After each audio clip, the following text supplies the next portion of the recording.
Interval versus continuous. An interval training session brings excellent short-term gains. In addition to becoming faster, it also improves your recovery between efforts, allowing you to replicate efforts in high intensity without losing quality. Continuous training in low intensity will bring you gains in the medium and long term, improving your cardiovascular capacity, your entire peripheral system, blood capillaries, mitochondria, your ability to metabolize fat to generate energy, and use as few carbohydrates as possible as a source of energy, saving them for the most intense moments of your pedal, training, or competition.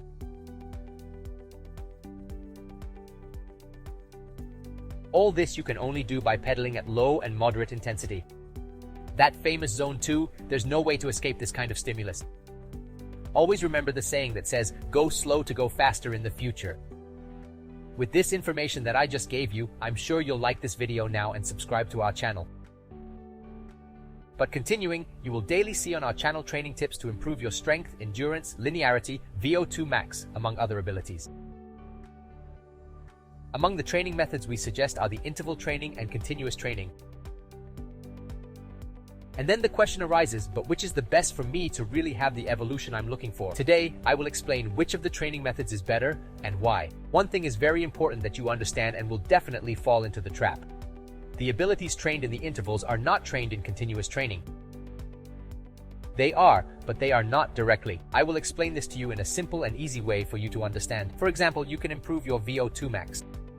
VO2 max is the ability you have to capture, transport, and use oxygen to generate energy at high intensity.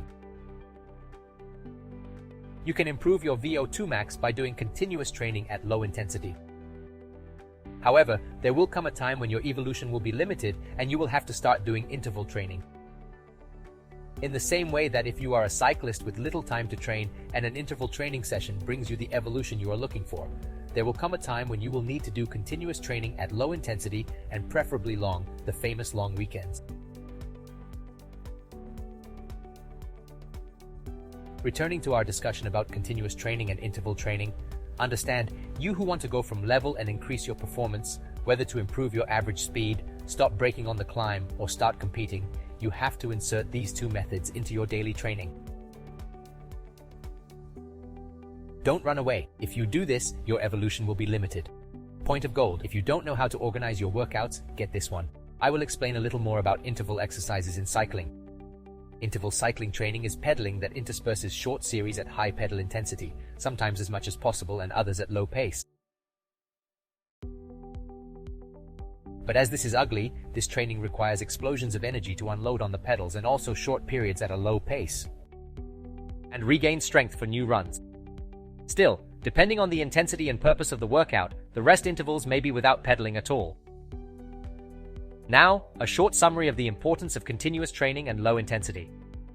As mentioned earlier, training in Zone 2 and continuously requires a lot of discipline because it is an intensity that in general seems quite comfortable for the cyclist.